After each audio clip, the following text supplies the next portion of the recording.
Je vous salue tous dans les noms merveilleux de notre Seigneur Jésus-Christ. Je vais vous présenter le programme d'aujourd'hui.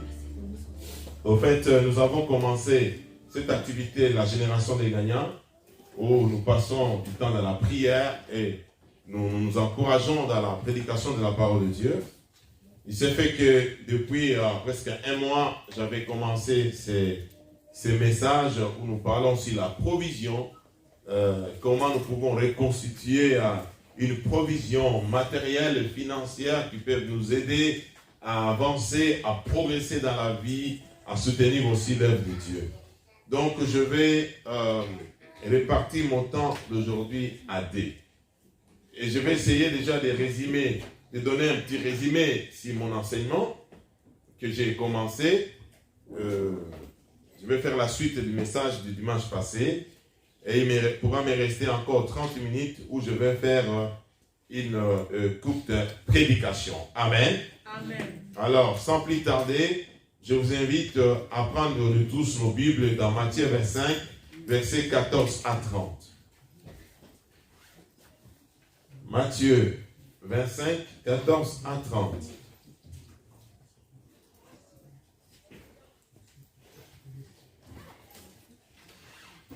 Je lis la parole de Dieu. Il en sera comme d'un homme qui, partant pour un voyage, appela ses serviteurs et leur remit ses biens. Il donna 5 talents à l'un, 2 à l'autre et 1 au troisième, à chacun selon sa capacité, et il partit. Aussitôt, celui qui avait reçu les 5 talents s'en alla, les fit valoir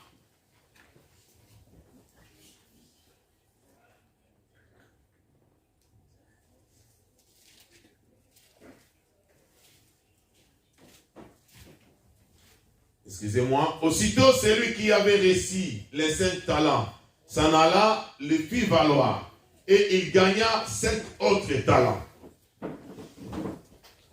De même, celui qui avait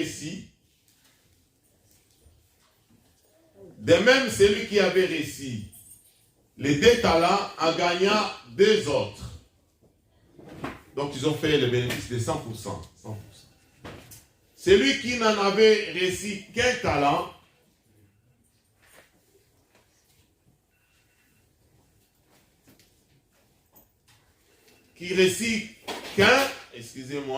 alla faire un creux dans la terre et cacha l'argent de son maître. Longtemps après, le maître de ses serviteurs revint et leur fit rendre compte. Celui qui avait reçu les 5 talents s'approcha en apportant 5 autres talents. Et il dit, Seigneur, tu m'avais remis 5 talents, voici j'en ai gagné 5 autres.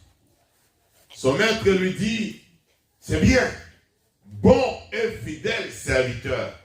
Tu as été fidèle en peu de choses, je te confierai beaucoup. Entre dans la joie de ton maître. Celui qui avait reçu les 2 talents s'approcha aussi. Et elle dit, Seigneur, tu m'as remis 2 talents. Voici j'en ai gagné 2 autres. Son maître lui dit, c'est bien, bon et fidèle serviteur. Tu as été fidèle en peu de choses, je te confierai beaucoup. Entre dans la joie de ton maître.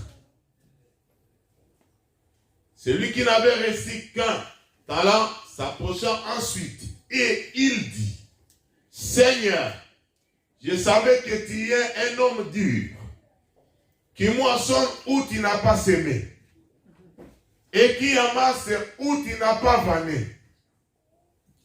J'ai eu peur. Et je suis allé cacher ton talent dans la terre. Voici, prends ce qui est à toi. Son maître lui répondit, serviteur méchant et paresseux. Tu savais que je moissonne où je n'ai pas semé, et que j'amasse où je n'ai pas vanné.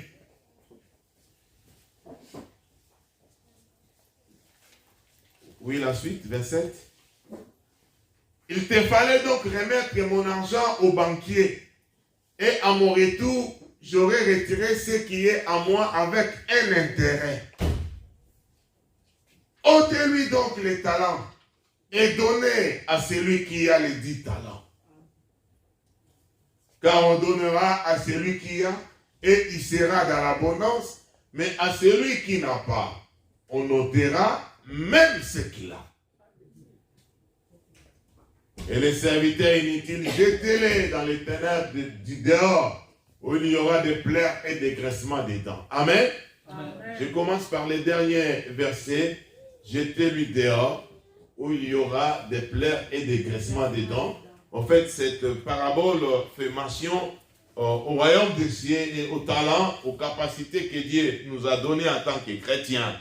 C'est-à-dire, nous devons faire valoir. Tu as les talents pour chanter, tu as la grâce de servir, de la bienveillance, de parler, de gagner les hommes. Nous sommes appelés à travailler et à nous rendre encore plus performants pour que notre Dieu puisse y gagner plus. Amen. Amen. C'est l'objectif. Mais je vais me servir dans ma méthode de cette histoire où il y a des vérités qui peuvent nous aider aussi dans cette vision que nous avons de l'accroissement de la provision matérielle ou financière, j'allais dire. Il y a des leçons à tirer. La première des leçons à tirer ici, nous voyons un homme riche qui veut partir en voyage, mais qui veut que l'argent continue à travailler pour lui.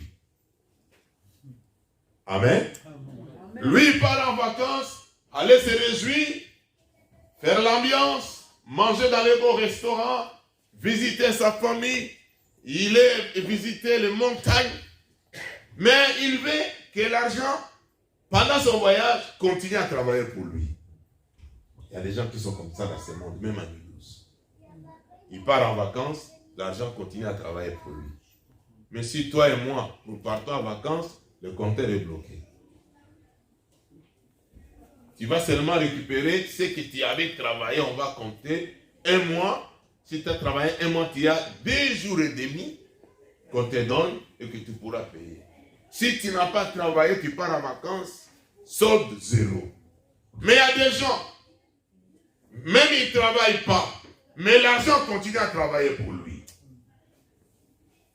Amen. Amen. Amen. Deuxièmement, il remet 5 en un, 2 en un autre, et le dernier, un talent, un sac d'argent dans d'autres versions. Le premier, il a gagné 100% d'intérêt. Il a travaillé avec. Donc, il en avait 10. Le deuxième, il a travaillé avec. Il en a gagné aussi 2. Il en avait 4. Mais le dernier, il a creusé un trou. Il a caché. Il dit pourquoi j'avais peur. Je sais que tu moissonnes là où tu n'as pas semé. Et tu récoltes là où tu n'as pas vanné. Tu vannes là où tu n'as pas des choses à vanner. Et j'ai eu peur. Voilà pourquoi je suis allé cacher. C'est ça la mentalité des piétons, la mentalité des pauvres. Ils ont toujours peur. Ils n'ont pas la capacité d'oser. S'il a quelque chose entre ses mains, il veut les garder, il veut les cacher. Voilà pourquoi beaucoup y meurent. On va trouver un petit panier où il mettait son argent. Ouais. Nous travaillons dans les bâtiments. Il y a des vieilles mamans, on a trouvé comme ça un peu d'argent caché dans les petites boîtes. D'autres entrent dans le mur. Il avait creusé, il a mis un truc que tu ne peux pas voir, tout ça. Parce qu'ils ont peur, ils ont eu peur. Peut-être d'investir. Peut-être que son argent allait se trouver dans la banque, en train de porter des intérêts, ou bien son argent allait se trouver dans les actions dans une entreprise. Mais quand on a peur, on ne peut pas multiplier ce qu'on a. Pourquoi as-tu peur d'investir? cherche les conseils, cherche les domaines où tu peux t'engager. N'aie pas peur. Si tu veux avoir plus, il faut investir pour multiplier ce que tu as. C'est ce que l'homme là riche. C'est ça la mentalité des gens qui ont beaucoup. Voilà pourquoi vous remarquez, celui qui a beaucoup, il gagnera toujours plus. Toi qui n'as rien, tu n'auras toujours rien. Parce que lui, il part dans les vacances, il pouvait fabriquer un confort, il met son argent, mais il laisse que l'argent continue à travailler pour lui. C'est ça la mentalité des gens qui veulent aller de l'avant. Il reste chez lui, il est en train de chasser les idées. Ce sont des chasseurs des idées, ce sont des chasseurs des projets. Là où il est, il ne réfléchit pas que seulement c'est moule. Il ne réfléchit pas que les nouveaux vêtements, cette marque qui vient de tomber, je dois la... Non. Lui, il réfléchit, pensée, idée et solution. Comment je peux trouver la solution à ce problème-là? Si je trouve la solution-là, je gagnerai. Il cherche des idées. Des fois, des idées rares. Bien aimé, Dieu, quand j'étais en train de prier, le Seigneur m'a donné cette parole. Je dis, Dieu est capable de te souffler une idée où personne n'a jamais utilisé. Amen. Personne n'a exploité. Dieu peut te souffler une idée. Peut-être une petite idée simple, négligée. C'est ça qui va changer toute ta vie. Et quand ça change ta vie, ça change la vie de ta famille, ça change la vie de l'église. Amen. Parce que tu es peuple d'Arara, tu viendras ici. Alléluia. Amen. Et tu viendras donner avec joie. Amen. Soutenir l'œuvre de Dieu que ça puisse aller.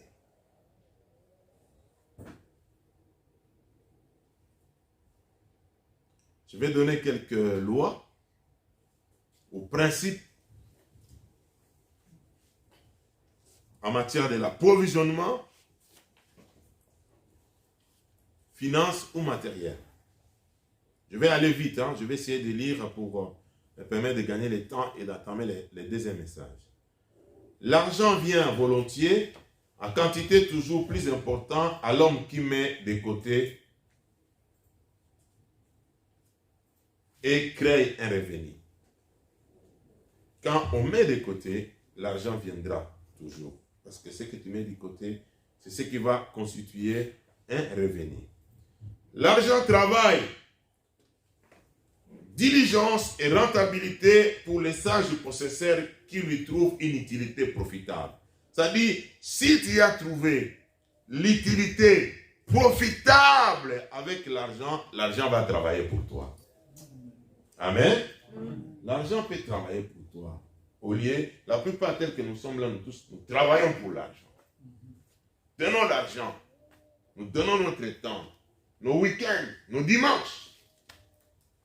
Ma femme a donné depuis le matin jusque-là, elle vient du travail. Elle a donné ça pour gagner quelque chose. Moi, je donne du lundi à vendredi, je suis là pour gagner. Mais avec cette mentalité que j'ai là, au fur et à mesure, je ne donnerai pas mon lundi jusqu'à vendredi à quelqu'un. Je donnerai ça à mon Dieu et à mes enfants. Amen. Et à moi-même, je puisse profiter de ça. Alléluia. Amen. Avec cette mentalité que j'ai maintenant là, frère. Non, je ne donnerai pas mon lundi, minuit, à un patron. Parce qu'il veut que je reste là pour que lui gagne. Et pour me flatter, il me donne un peu un frais de déplacement. Quand le frais de déplacement tombe comme ça, tu trouves que c'est comme si tu as gagné. Non, non, non, non. Ça, ce n'est qu'une pommade.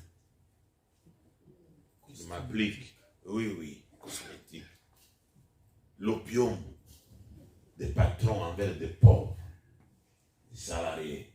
Tu cries comme ça, il ajoute, je te donne 20 centimes de plus. T'es calme, il n'y a pas machin, on nous a commenté. L'argent demeure sous la protection de son possesseur prudent, qu'il investit selon les conseils de l'homme sage. Je l'ai dit la fois passée, n'allez pas investir en suivant n'importe qui, n'importe quel conseil, ou bien par sentiment, ou bien par mouvement. Parce qu'on a beaucoup remarqué les gens, lorsque Amilouz a telle chose, ça commence à marcher, et tout le monde se lance. Tout le monde se lance à ça. Non. Il faut étudier la chose, avoir une conviction de Dieu et l'inspiration de Dieu. Ça peut être la même chose, mais toi, tu le fais différemment. Est-ce que vous me comprenez? Amen. Tu apportes une nouvelle touche. L'argent échappe à l'homme qui investit sans but dans les entreprises avec lesquelles il n'est pas familiarisé ou ne sont pas approuvés. Ça dit, ce que tu as mis de côté, bien-aimé, tu dois le protéger. Mais comment les perdre si tu investis sans but, sans mûrir la situation? Tu vas les perdre. Mais souvent, les hommes qui ont des grandes provisions, ils ont développé cette capacité de garder l'argent avec eux. Alléluia. De garder. Il a mis toutes les stratégies en place pour qu'il ne puisse pas perdre ce qu'il a déjà. Parce qu'il sait, si je perds, il sera difficile pour atteindre le niveau là. Le niveau que j'ai là.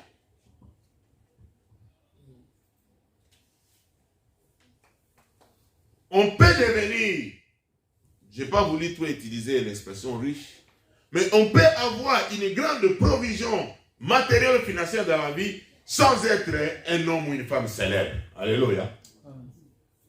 Parce que nous avons vu que beaucoup de personnes célèbres, à cause de leur talent, à cause de leur capacité, ils ont amassé beaucoup d'argent. Mais toi aussi, tu peux le définir sans être une personne célèbre.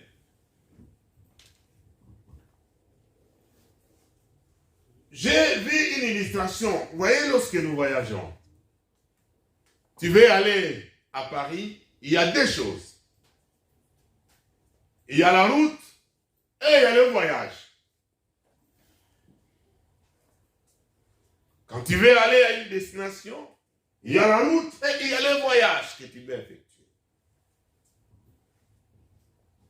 La route, c'est quoi? Tu vois, ok, je suis là, je vais partir à Paris. Oh, moi j'ai mon trajectoire préféré. Je n'aime pas les péages.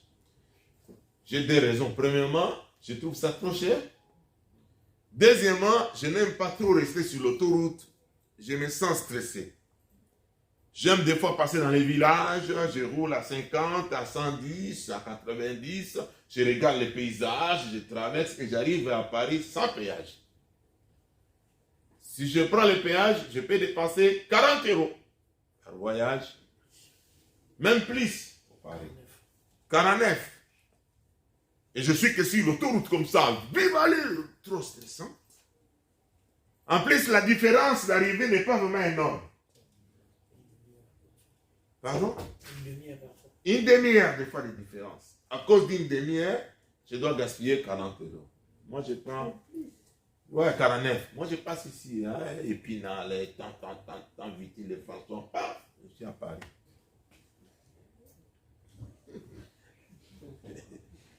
Et quelqu'un, il veut voyager pour aller à Paris, lui, il regarde la route comme moi. Il dit, ok, je vais Épinal, tout ça, ok, j'arrive. Mais une autre personne, lui, prépare le voyage. Lui, il a préparé la route, il a vu la route, mais d'autres personnes, ils préparent le voyage. C'est-à-dire, ok, la route est là, je vais préparer. Je pars avec quoi? Je pars avec ma voiture. Quel est l'état de ma voiture? Est-ce que j'ai l'huile dans ma voiture? Est-ce que j'ai de l'eau dans ma voiture? Est-ce que j'ai suffisamment de carburant? J'ai tout ce qu'il faut. Est-ce que mes freins sont en bon état? Il révise tout ça.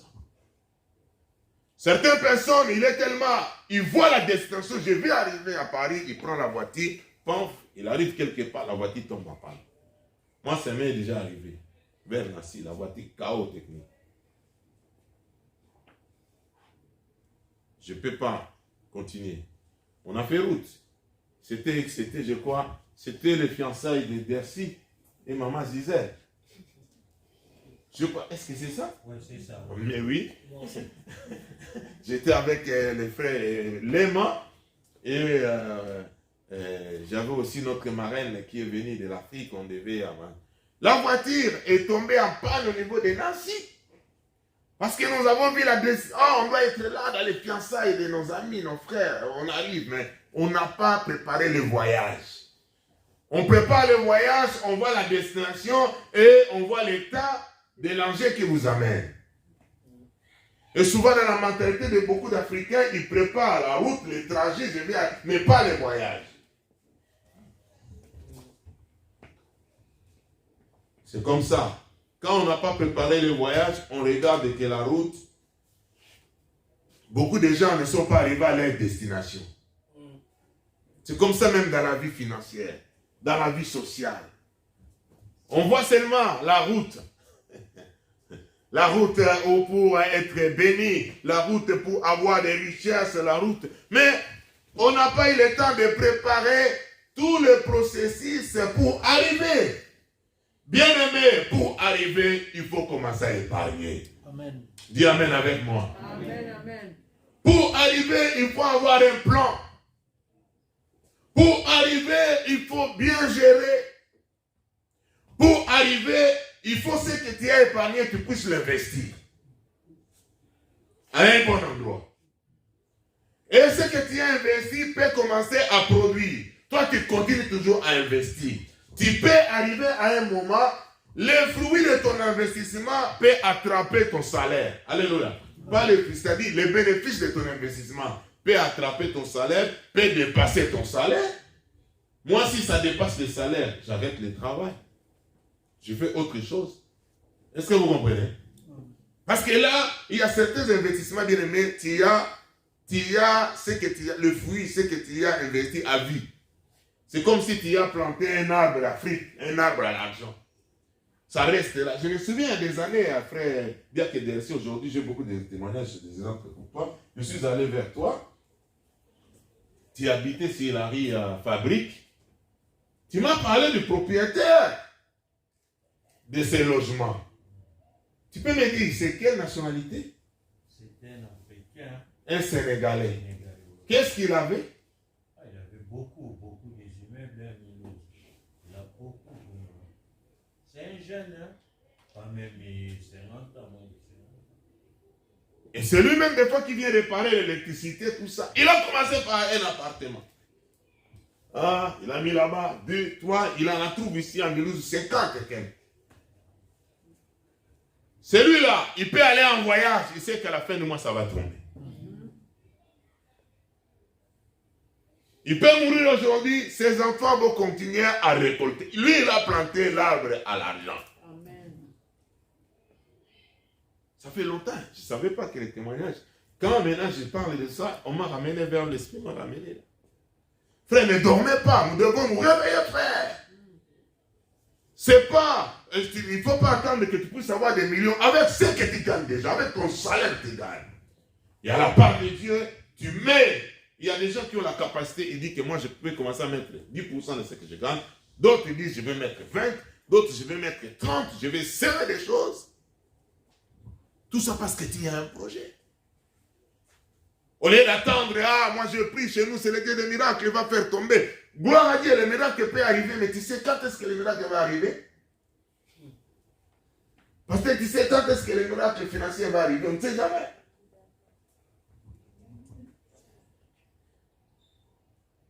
Amen. Amen.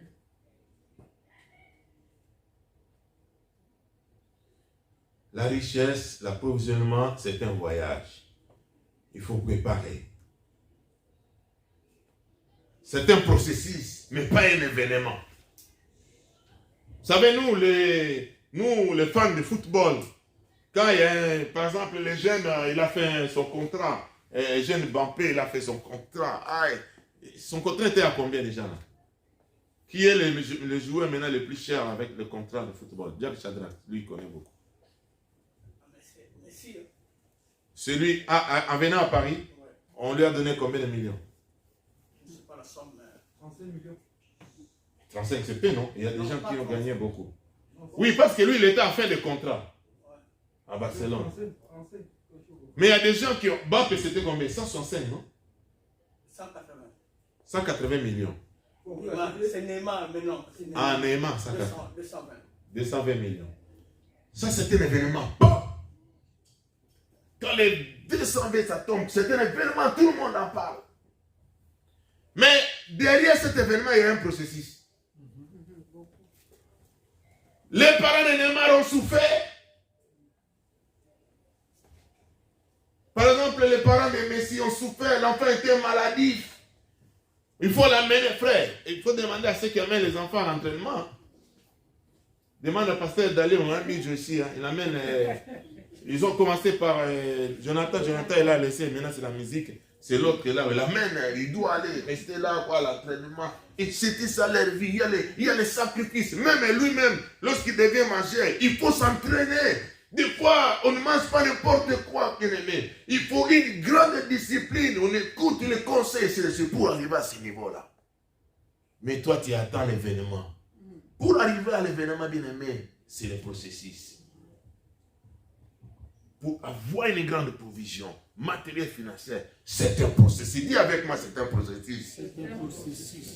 Ce sont les piétons qui attendent un événement.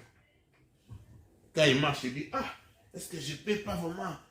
quelqu'un n'a pas fait tout même paquet d'argent comme ça, j'ai de la masse directement.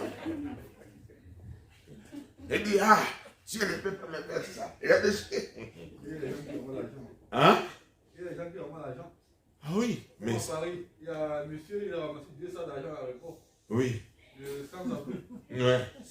Mais ce sont des cas rares. Ce sont des cas rares. J'ai suivi aussi un petit garçon, je crois, à Sierra Leone, le pays, il avait ramassé 50 000, mais il est passé à la télévision pour remettre, chercher à la personne. On l'a couronné. On l'a couronné comme ambassadeur de... Attends, ils ont dit quoi? Ambassadeur de... Ils ont appliqué, c'est-à-dire qu'il y a une bonne moralité, quoi. Et il est devenu aussi célèbre directement. Amen. Parce qu'il était reçu par le président. C'est le président qui l'a couronné. Ah oui. Ouais. C'est pas donné à tout le monde de remettre. Et la richesse échappe à beaucoup de gens qui ignorent le processus, mais qui s'attachent aux événements. Est-ce que vous comprenez? Amen. Tu pars au resto, on t'a présenté un bon repas. Ah, ça c'était un événement. Mais il y a un processus. Regardez le Masterchef.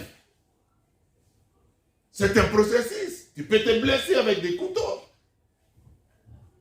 C'est comme ça si tu veux réussir. Si tu veux changer des choses dans ces domaines-là.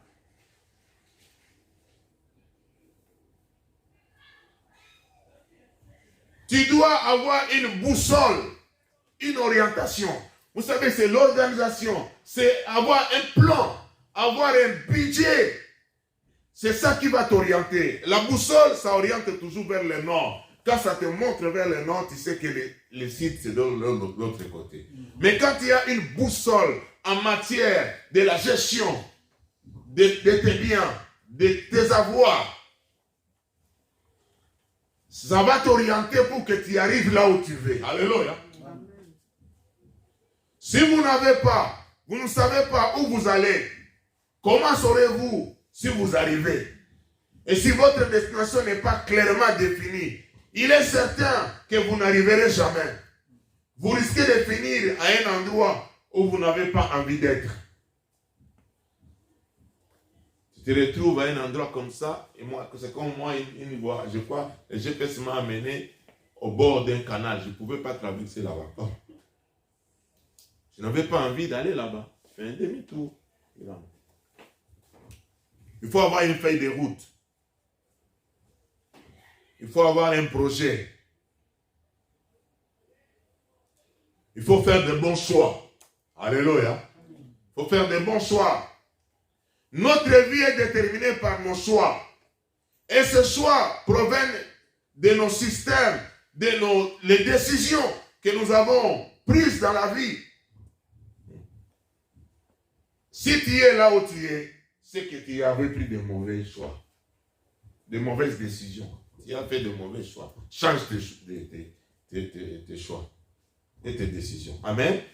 Et pour clôturer, je vais vous faire un rappel de certains principes. Je vais revenir l'année prochaine. Amen. Amen. L'année prochaine, nous allons faire des ateliers. Des ateliers, on vient comme ça, on va manger. Des ateliers où on va discuter, où on va émettre des idées, comment on peut les réaliser, ainsi de suite. S'il faut même qu'on appelle des experts, ils peuvent venir. Alléluia. C'est très important. Premier rappel, payez-vous premièrement, épargnez un pourcentage de votre salaire. C'est vrai, j'avais dit, avec les salaires, c'est difficile de te payer premièrement. Ce sont souvent des patrons, les gens qui ont des entreprises, qui se payent premièrement. Parce que, moi aussi, quand j'avais ma petite boîte, tu peux commencer déjà à te faire payer toi-même. C'est-à-dire, tu calcules, il y a des sortes d'entreprises, les impôts, ils payent sur base des bénéfices. Amen.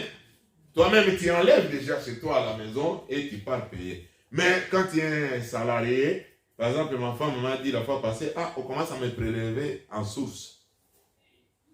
Quand les salaires tombent directement à la source, l'État prend. Il y a des prélèvements automatiques, ça part directement, logement et tout. Et toi, tu vas rester avec. Malgré ça, tu peux mettre quelque chose de côté. Amen. Amen. Il faut contrôler vos dépenses.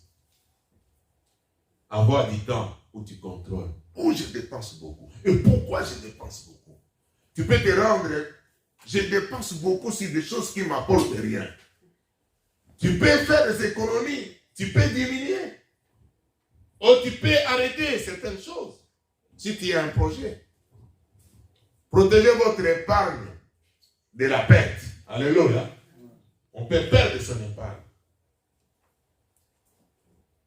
Il faut faire attention.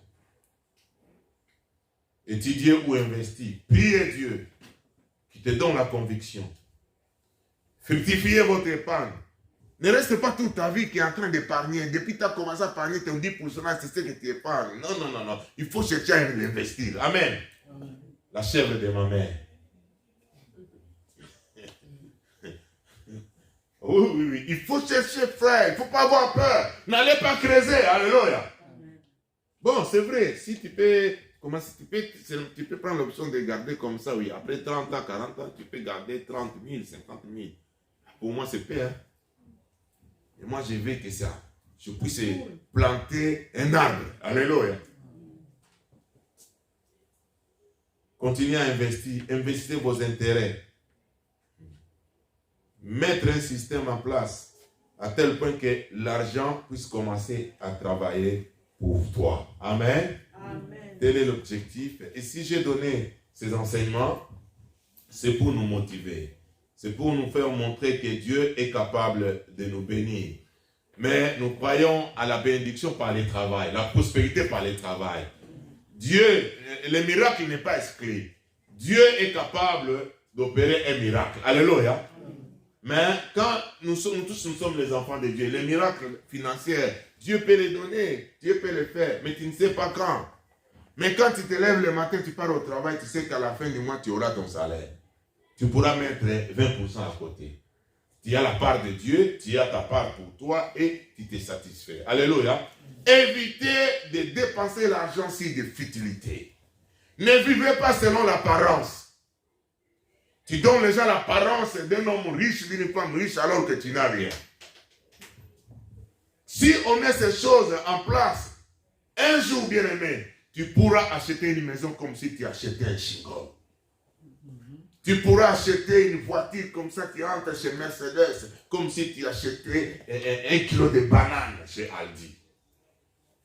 C'est possible avec Dieu. Amen. Amen. Amen. Acclamons très fort pour la gloire de Dieu.